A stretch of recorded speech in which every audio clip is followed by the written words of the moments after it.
Bismillahirrahmanirrahim. Assalamualaikum warahmatullahi wabarakatuh. Perkenalkan, saya Hani Siti Nuraini, SSTM Biomed, dosen dari program studi D3 Teknologi Laboratorium Medis, Poltekkes Kemenkes Banten.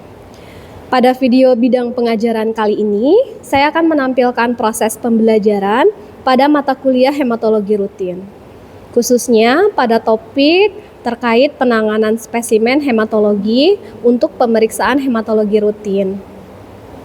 Perkuliahan ini dirancang untuk mencapai CPMK, yaitu melakukan penanganan spesimen untuk pemeriksaan hematologi rutin. Secara spesifik, yaitu sub CPMK yang ditargetkan pada pertemuan ini adalah mahasiswa mampu melakukan penanganan spesimen untuk pemeriksaan hematologi rutin sesuai dengan standar operasional prosedur guna menjamin mutu hasil pemeriksaan. Dalam video ini, saya menerapkan pendekatan DIA secara utuh dan terintegrasi. Delivery, yaitu materi disampaikan secara sistematis mengenai tahapan pra-analitik seperti persiapan pasien, homogenisasi darah EDTA, pemeriksaan kualitas spesimen, penyimpanan dan transportasi spesimen, serta kriteria penerimaan dan penolakan spesimen berdasarkan standar operasional prosedur. Kemudian yang kedua adalah interaction. Jadi proses pembelajaran itu berpusat pada mahasiswa melalui pendekatan student center learning. Saya juga memfasilitasi diskusi interaktif, membedah studi kasus penolakan spesimen atau sample rejection, dan juga mendorong mahasiswa untuk berpikir kritis. Kemudian yang ketiga adalah assessment. Jadi di akhir sesi itu dilakukan penilaian objektif melalui kuis untuk mengukur sejauh mana pemahaman dan ketercapaian kompetensi mahasiswa terhadap sub CPMK. Selamat menyaksikan video pembelajaran ini. Bismillahirrahmanirrahim. Assalamualaikum warahmatullahi wabarakatuh. Waalaikumsalam warahmatullahi wabarakatuh. Ya, selamat siang ya mahasiswa semuanya. Hari ini kita akan melakukan pembelajaran di mata kuliah hematologi rutin ya. Nah, sebelum kita memasuki materi selanjutnya, saya ingin bertanya terlebih dahulu. Waktu minggu lalu itu kita belajar tentang apa? Hemoglobin. Iya, nah minggu lalu kita sudah belajar tentang hemoglobin ya. Mulai dari pengertiannya, kemudian sintesis hemoglobin dan juga metabolismenya ya. Nah, hari ini kita akan mempelajari bagaimana sih cara penanganan spesimen untuk pemeriksaan hematologi rutin ya. Nah, sebelum ke materi, saya ingin bertanya terlebih dahulu, menurut kalian mengapa sih kita harus belajar tentang penanganan spesimen? Ada yang tahu alasannya? Menurut kalian penting nggak sih penanganan spesimen ini? Nah, kalau misalkan kita dapat sampel darah nih ya dari pasien ataupun dari rawat inap, nah apakah si sampel darah itu harus langsung kita periksa? Tidak ya. Jadi harus diapakan terlebih dahulu? Ya. Menurut saya tidak bisa langsung diperiksa Ibu, karena spesimen harus dipastikan dulu kualitasnya. Iya betul, harus dipastikan dulu kualitasnya. Nah, seperti apa yang harus dipastikan kualitasnya? Mahasiswa lain? Ya, silakan. Kita harus memastikan identitas pasiennya benar Ibu, terus tabungnya yang digunakan juga sesuai dan tidak ada kesalahan saat sebelum pemeriksaan. Iya betul ya. Terima kasih, jawabannya sudah betul ya. Kita harus pastikan dulu identifikasi pasien, kemudian homogenisasi spesimen, pemeriksaan kualitas, penyimpanan, transportasi, dan juga kita harus tahu kriteria penolakan spesimen ya. Nah, untuk capaian pembelajaran mata kuliah ini diharapkan mahasiswa mampu melakukan penanganan spesimen untuk pemeriksaan hematologi rutin, sedangkan sub CPMK-nya mahasiswa mampu melakukan penanganan spesimen ya sesuai standar operasional prosedur guna menjamin mutu hasil pemeriksaan. Nah, Mahasiswa sudah tahu ya pemeriksaan hematologi rutin itu apa saja. Nanti kalau misalnya dapat formulir permintaan pemeriksaan lab, itu ada hematologi rutin ya. Ada darah rutin, darah lengkap, hemoglobin, leukosit, eritrosit, hematokrit, trombosit, hitung jenis, indeks eritrosit, jumlah retikulosit, dan juga LED ya. Nah, untuk penanganan spesimen itu, atau kita bisa juga bilangnya praanalitik ya. Nah, kita harus pastikan persiapan pasien. Yang pertama adalah verifikasi identitas pasien. Minimal itu ada 2 identitas ya, yaitu apa saja, ada yang tahu? Iya, betul. Minimal mencakup nama lengkap dan tanggal lahir ya, meskipun nanti di beberapa lab atau rumah sakit ada yang menanyakan juga nomor rekam medis ya. Nah, kemudian kalau misalnya kita dapat langsung darahnya nih ya, tabung darahnya dari rawat inap atau kurir ya. Nah, pastikan identitas yang ada pada tabung itu sama dengan identitas yang tertera pada formulir pemeriksaan ya. Jadi kita untuk menghindari tertukarnya sampel ya. Nah, kemudian yang kedua adalah edukasi prosedur pengambilan darah ya.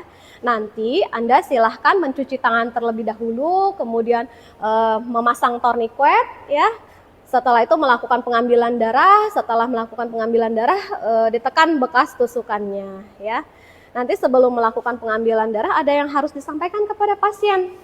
Harus menyampaikan tujuan pemeriksaannya. Misalnya Bapak atau Ibu, Ibu diminta dokter untuk melakukan pemeriksaan darah rutin ya. Nanti akan dilakukan pengambilan darah, kemudian nanti jika terasa nyeri, setelah itu silahkan menghubungi saya kembali ya. Nah, kemudian ditanyakan juga kepada pasien ya, ada beberapa parameter hematologi yang memerlukan puasa, misalnya apa? Ada yang tahu? Ya, kalau di kimia klinik itu ada pemeriksaan gula darah puasa. Kalau di hematologi itu biasanya di laju endap darah ya, yang memerlukan puasa terlebih dahulu pasiennya ya. Kemudian ditanyakan juga apakah Bapak Ibu menggunakan obat-obatan ya, atau obat-obatan apa yang sedang dikonsumsi ya. Siapa tahu nanti ada pasien yang mengatakan sedang menggunakan obat antikoagulan seperti aspirin misalnya ya. Nah, itu nanti ya bisa mengganggu pemeriksaan ya. Nah, yang kedua adalah homogenisasi darah EDTA ya. Jadi nanti Anda akan setelah darah dimasukkan ke dalam tabung ya. Ini namanya tabung EDTA ya. Berarti antikoagulannya apa? EDTA. Iya, betul, antikoagulannya EDTA ya. Nah, ini tabung EDTA ini ada 2 ukuran kan, banyak sih ukurannya ya, tapi ini yang saya demonstrasikan adalah ukuran yang mikro dan juga ukuran yang 3 mili ya. Yang harus kalian perhatikan adalah apa saja ya? Sebentar. Kalau darah sudah masuk ke tabung ini, darahnya harus kita homogenkan ya. Homogenkannya sudah tidak lagi membentuk angka 8 ya, tapi begini, 1, 2, 3, 4, 5, 6, 7, 8 ya.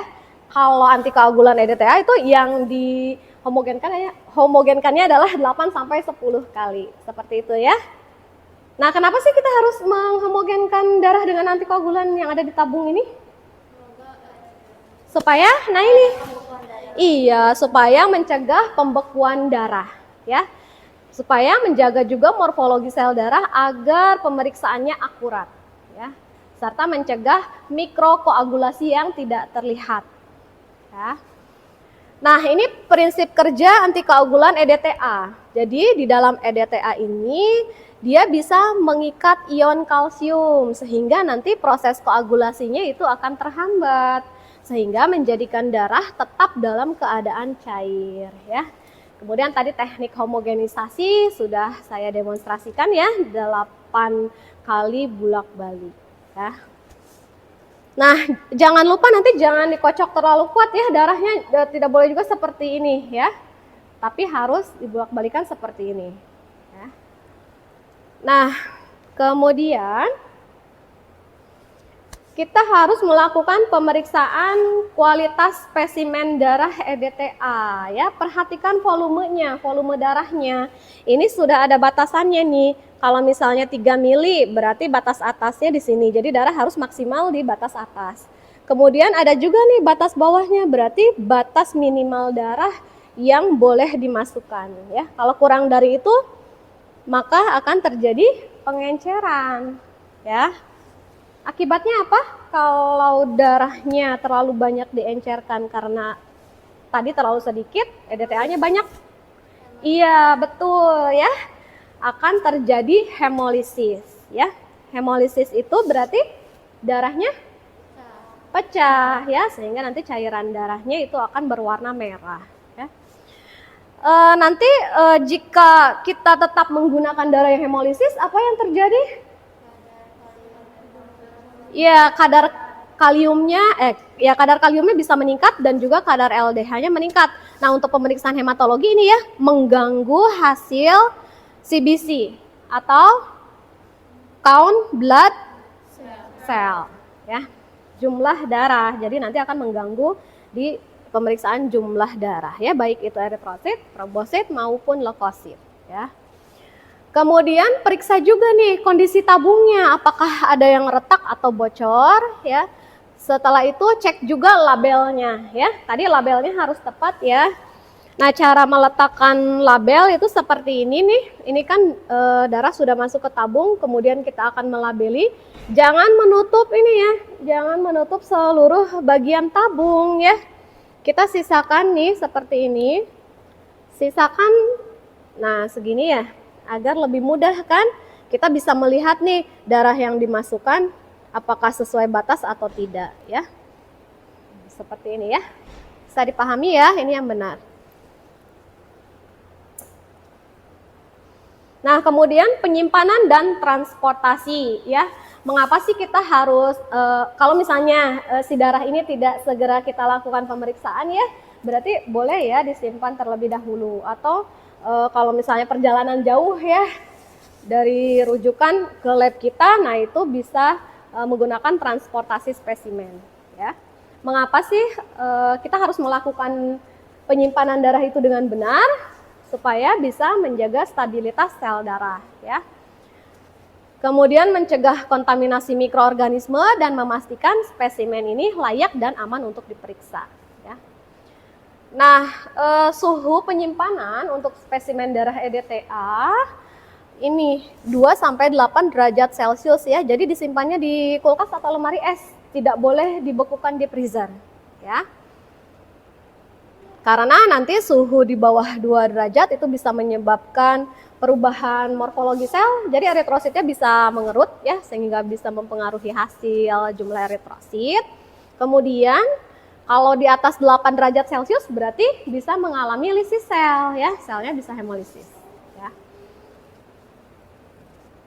Nah, berapa sih lama penyimpanan sebelum pemeriksaan? Si darah EDTA ini kan tadi kita simpan di suhu 2-8 derajat. Nah, stabilnya berapa lama? Kurang lebih dari 6 jam. Iya, kurang dari 6 jam ya kalau untuk pemeriksaan hematologi rutin. Tapi kalau untuk pemeriksaan LED atau laju endap darah itu kurang dari 2 jam harus segera diperiksa ya. Nah, ini untuk cara transportasi spesimennya. Jadi darah dimasukkan ke dalam ini raknya dulu ya, diberdirikan ke dalam rak, kemudian ditutup dalam plastik ya, masukkan ke dalam kantong biohazard yang kedap air, lalu masukkan ke cool box ya. Jangan lupa pakai ice pack 2-8 derajat Celcius jika memang perjalanannya lebih dari 30 menit ya. Jangan lupa selama perjalanan ini posisinya harus tegak ya. Kemudian kirim segera mungkin ke lab untuk diperiksa ya. Faktor yang bisa merusak spesimen itu suhu yang tinggi ya, bisa mempercepat proses hemolisis. Kemudian terjadi guncangan nih, nanti bisa menyebabkan kerusakan sel ya. Kemudian keterlambatan, semakin lama disimpan maka semakin tidak akurat ya. Kemudian yang mempengaruhi juga itu ada pembekuan. Pembekuan berarti nanti bisa merusak eritrosit ya. Oke. Nah, kita harus tahu juga ya beberapa kriteria penerimaan dan penolakan spesimen darah EDTA. Ya, yang pertama kita harus kriteria diterima itu kalau identitasnya lengkap ya. Identitas lengkap tadi minimal berapa? 2 ya, apa saja minimal? Nama dan tanggal lahir. Iya, betul, nama dan tanggal lahir ya. Kemudian tabungnya sesuai, untuk pemeriksaan hematologi menggunakan tabung warna apa? Iya, tabung tutup ungu ya. Untuk volumenya juga harus sesuai. Tadi sudah saya jelaskan kan, batas atas dan batas minimal ya, yang sudah ada tandanya pada tabung ya.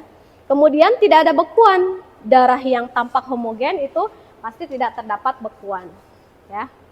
Kemudian tidak hemolisis. Jadi warna darah itu kan biasanya merah segar ya, terus terlihat plasmanya jernih ya. Nanti kalau misalkan plasmanya ada kemerahan berarti itu adalah hemolisis ya.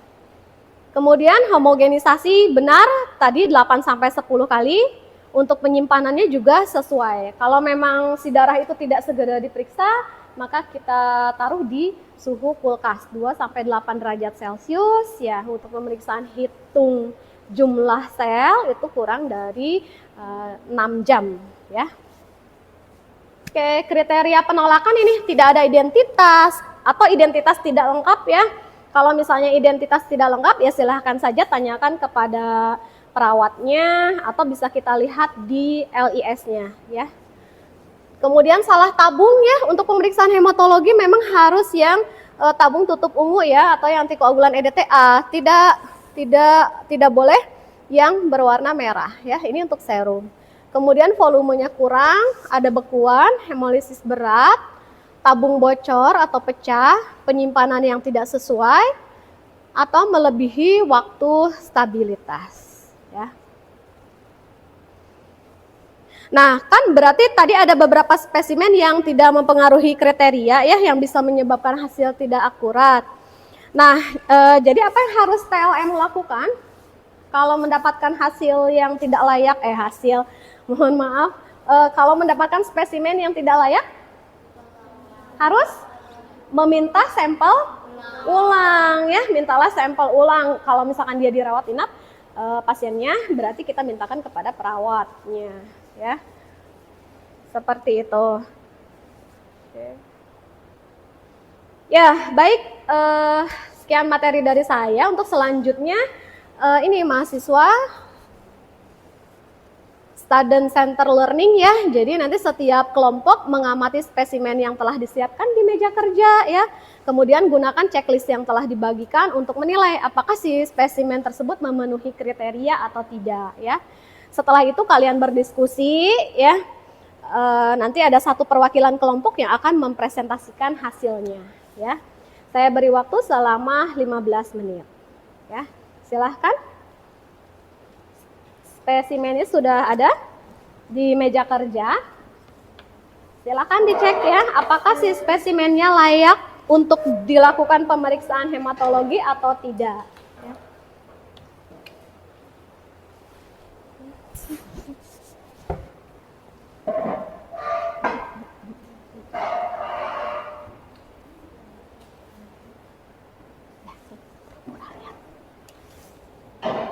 Ya, jangan lupa tadi yang harus diperiksa pertama kali apa? Identitas pasien, penghomogenan.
Ya, sudah 15 menit ya.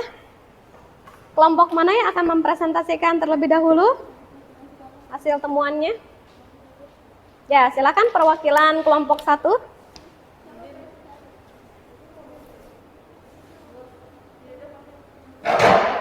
Sambil diperlihatkan sampel yang didapat pada teman-temannya ya.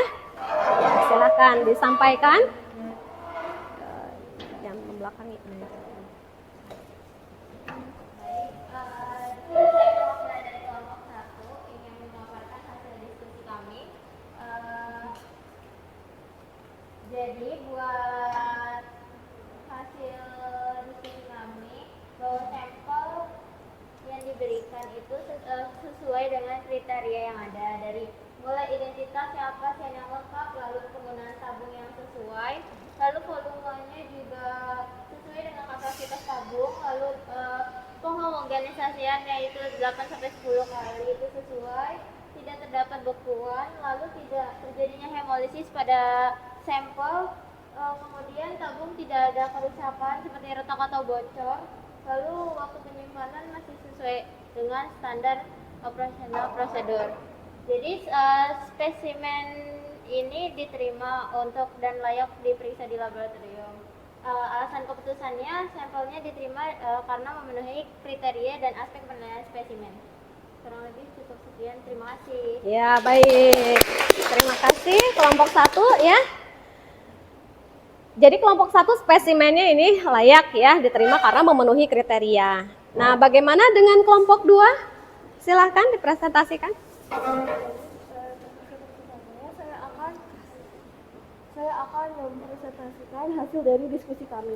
Nah, dari yang sudah kami diskusikan, sampel darah ini identitasnya sudah lengkap dan sesuai dengan formulir permintaan pemeriksaan.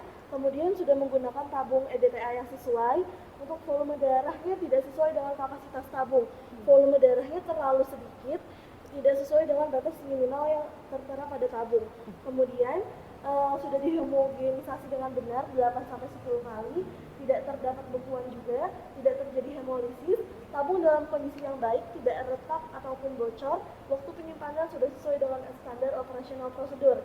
Jadi kelompok 2 memutuskan bahwa spesimen ini kami tolak. Alasannya karena volume darah pada tabung kurang dari batas yang telah ditentukan.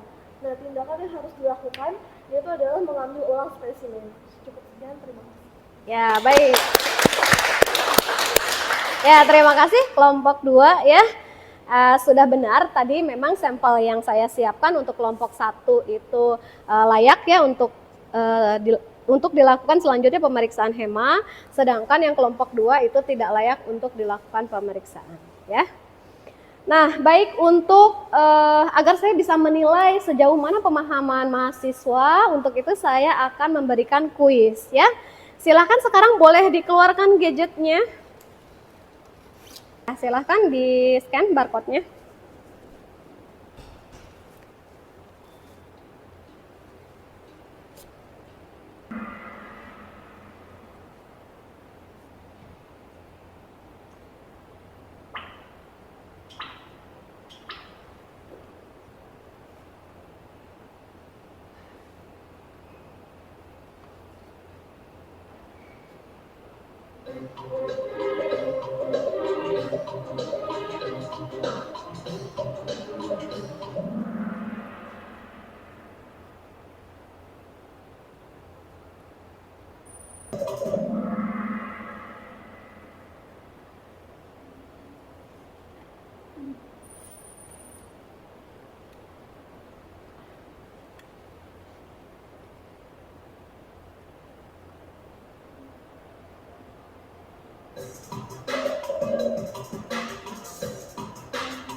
Ya, satu soal lagi.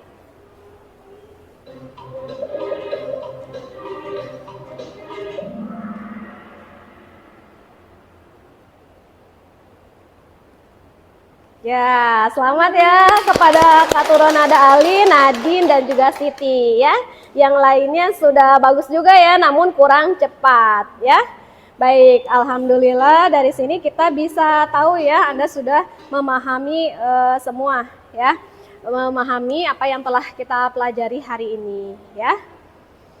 Baik, apakah masih ada yang ingin didiskusikan? Ya, baik. Untuk itu saya akan, sebelum saya tutup ya, saya mau melakukan refleksi terlebih dahulu ya. Bagi kita mungkin tabung ini hanya sebuah spesimen ya, tetapi sebetulnya bagi pasien ini adalah harapan dari pasien supaya pasien itu bisa diobati dengan benar, kemudian bisa mendapatkan diagnosis yang tepat gitu ya. Oleh karena itu kita sebagai seorang TLM harus mengerjakan pemeriksaan lab itu dengan penuh tanggung jawab dan sesuai SOP ya. Tadi kita sudah belajar tentang penanganan spesimen ya yang baik supaya nanti hasilnya bisa akurat juga ya. Oke, karena pada akhirnya nanti akan berpengaruh kepada keselamatan pasien ya. Sekian pembelajaran hari ini. Terima kasih. Saya tutup dulu. Assalamualaikum warahmatullahi wabarakatuh. Waalaikumsalam warahmatullahi wabarakatuh. Terima kasih, Bu. Sama.